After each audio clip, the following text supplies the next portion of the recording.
right. Is your ringer on quiet? It is. All Yours right. was ringing before the show. And then I turned it off. I didn't know John was doing the show already. Oh, you didn't know he was recording already? Yep. Welcome to the Nicole and Craig Show, everybody. It is Friday. We are excited. It's the end of the week. It has been a long week this week. Who else had a long week? Yeah. I know I have. Yep. This one, the week feels like it was like 800 days. Pretty much. Yeah. Almost like January, where it's like January for the whole year. Yep. Yeah. Mm-hmm. This episode is brought to you by Words Are Dumb. That was what the... That's Craig's slogan from now on. Words are dumb. That's the prophecy that was foretold to us today. So anyway, we got a great show. Today we're talking about, this is something we're seeing in this highly competitive market. Yeah. We're going to call it agent hopping. Yeah. And this we're talking about from buyers. You know, they might work with an agent for a couple houses. They have trouble getting one or something like that. And then boom, they're hopping to the next agent. So we're going to give you some tips on how to deal with that, how to talk to your clients about it, and whether it's good or bad. Yeah. Because we all can go on the record, saying ahead. it's probably not good. No, it's like words. It's dumb. Anyway, go ahead. I was going to say we have to give Angie Popovich a shout out for this topic idea, because once she said it, I was like, oh my gosh, yes, because this is happening all the time right now. And like, how do you stop it? What do you do if it happens, right? So Craig, what is number 5? Number 5 we're going to say is, first of all, you got to make sure you're looking in the correct price range. And normally if a buyer's qualified, let's say they're qualified up to $300,000, but you see that everything that's selling that's right around $299.9 or whatever is selling at $310, $320, $315, everything's selling for over full price. You might want to talk to your buyer and say, hey, I would recommend looking at maybe $275 to $290, because you're probably going to have to offer over full price, and then make sure your buyer's comfortable with that. Yeah, I think that, that is a difficult conversation though, because I have talked to some clients right now, especially in the lower end price ranges. It's like, you need closing costs or something else. It's really difficult to get those things done. But I definitely think the correct pricing, having that conversation with your buyer is really important right now.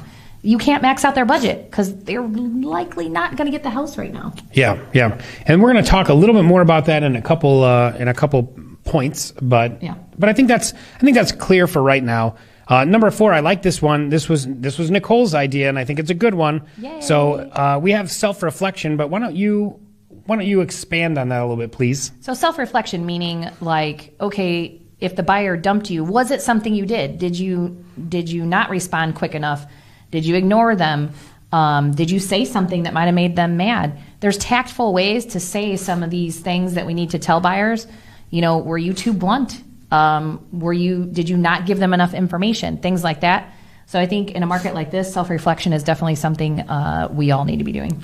Yeah, I think that's a great point. And I think a lot of people don't like to, especially when no one wants to focus on something negative that happened. Yeah. But if you're going to be in this business at all as a career, at some point, you are going to lose a buyer. They're going to be mad at you or whatever. They're going to leave. And I think it's very good to sit there and reflect and say, okay, what did I do? What could I have done differently to maybe maintain this buyer? Right. And just be honest with yourself and just say, hey, I shouldn't have done this or whatever, Go back to your texts. Go back to your emails. Look at the conversations you have. Did you blow them off? Stuff like that. I think that's really important when you lose a buyer. Now, if you did nothing, sometimes that happens. You did nothing, right? But I think knowing whether you did or didn't is a really important part of growing your business. Excellent. Okay, so I think let's move on to number 3, right? Yeah. Number 3, you got to have a tough conversation with your buyer, and you got to tell them the truth. You got to tell them. I know that no one's out there not telling them the truth, but you got to have a real candid conversation and let them know, hey, the market is crazy right now, and work with that. Yeah, and unfortunately, we're showing buyers instead of before where, you'd show buyer for 30 days and you'd show 10 to 12 homes and you'd show them 3 or 4 times or whatever. They don't have that option now, and it's harder to build trust quicker. So I think you should definitely be working on building trust with the truths that you're giving, right? You can't just be like, well, this market is crazy and that's it, right? Remember, we're a service industry and you need to be of service to your client, even in a tough conversation. Yeah, I think that's really tough. But I would also tell them, and here's another good thing: it's hard to say so many properties are going over full price because what I see a lot of agents, you'll see a lot of little green up arrows in the MLS for price. Because let's say it's that $300,000 house we were using as an example earlier, and let's say it sells for $315,000. Most listing agents are going to change the price in the MLS to $315,000 only so it doesn't look like it went for so much over. You know, it just makes the appraiser's job a little bit easier. Yep. Not that it's fooling any appraiser out there. No. I mean, they know what's being done, but it does help them not have to justify so much over full price. But anyway, so that's something. Tell them the truth. Let them know what's going on. But here's another thing. You can look in the MLS.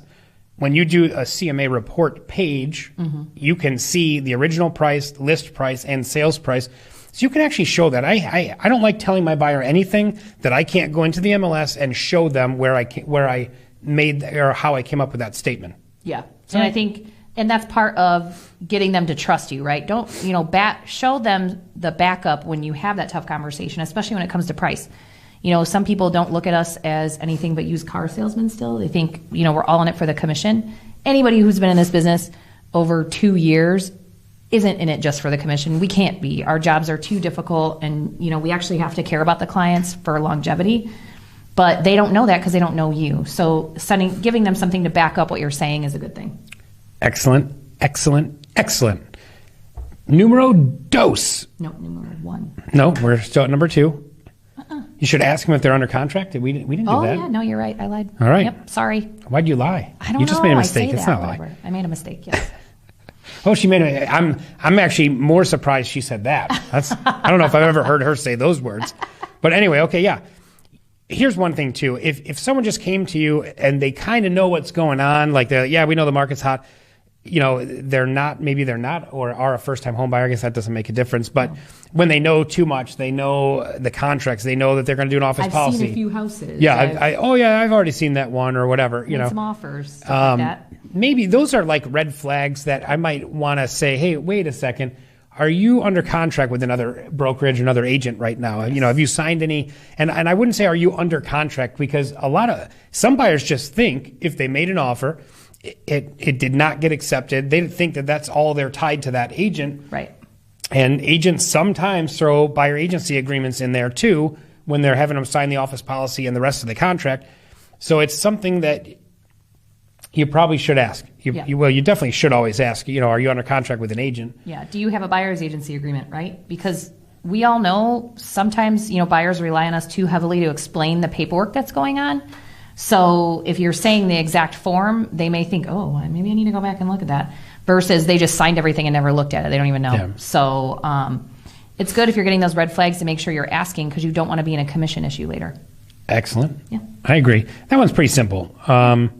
And then that leads us kind of to our number. Before I get to number 1, though, also I had this thought that I thought I'd add as a bonus was maybe you pair up with another agent in your office, because, like, for instance, I'm going to be like Mother's Day. I was out of town. I went and visited my mother, and there was a buyer that wanted to look at a house. I couldn't show them, so I had another agent at my office go show them the house. I think you have to have a backup, because houses are going on and off the market in a day at times. So quick. So it's we're seeing a lot more not commission disputes, but like arbitrations over procuring cause, because these buyers, a lot of buyers know, hey, I only have 12 hours to look at this house, and because you're not available, I'm not going to lose it. I'm not going to not see something. So I always tell our agents, you got to do what's right for the customer every single time. Yeah. If you're going to be out of town, as much as I know you need that sale and all that kind of stuff, it's not about you. That buyer needs the house. If you're the one who helps them get it, fine, you'll get compensated. If you're not the one who helps them get it, we don't own buyers. You know what I mean? Yeah. Yeah. So anyway, we'll leave it at that. Number 1, the number 1 thing, if you come across an agent hopper, one thing, and this one floored me. I didn't even think about it, but, and again, I hate to admit it, but it was Nicole's idea. Yay. But fire them. Fire the buyer. I mean, you've done the 4 other things that we've talked about, and they're still doing it. Your time is valuable. You could be showing another client who's actually going to buy from you. you have to decide how much you're going to take before it's just not worth it anymore. And you fire them and say, hey, you know what? This just isn't working. You need to go find another agent to help you out because, you haven't made that decision and I'm not willing to do that, right? And sometimes people take that well and we're like, oh, really? Like they're going to do that? And sometimes people are like, okay, I'm going to move on, right? Yeah. But, that's the ultimate. You work for yourself. It is your business. You have the choice. Yeah, I mean, if someone's not going to be loyal to you, I mean, it's a lot of work. When you're representing a buyer right now, yes. You've got to be available now. Mm-hmm. You've got to be available then. Like whatever time the buyer wants, you better be available. And if a buyer's, on their fifth real estate agent and just, agent hopping or going to whoever answers the phone or whatever, that might not be someone that you want to dedicate all that time to if they're not going to be loyal to you. Especially in this market. I mean, people are giving up nights, weekends, which we always do anyway, but you can't even schedule time for yourself right now because you're going to get that call and your client's either going to lose out or they're not, right? And so you have to decide what's it worth to you? What are you going to do? What's it worth?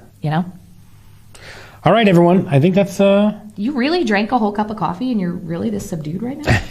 What the heck, dude? Yeah, I do. I'm sorry. This is like a super serious show today. I don't know. Agent hopping is legitimate business. It's serious business, everyone. It is, and none of us likes it. That's not just a bunch of dumb words. I mean, this is for real. We're gonna have a dumb words or dumb quote on the bottom of this video.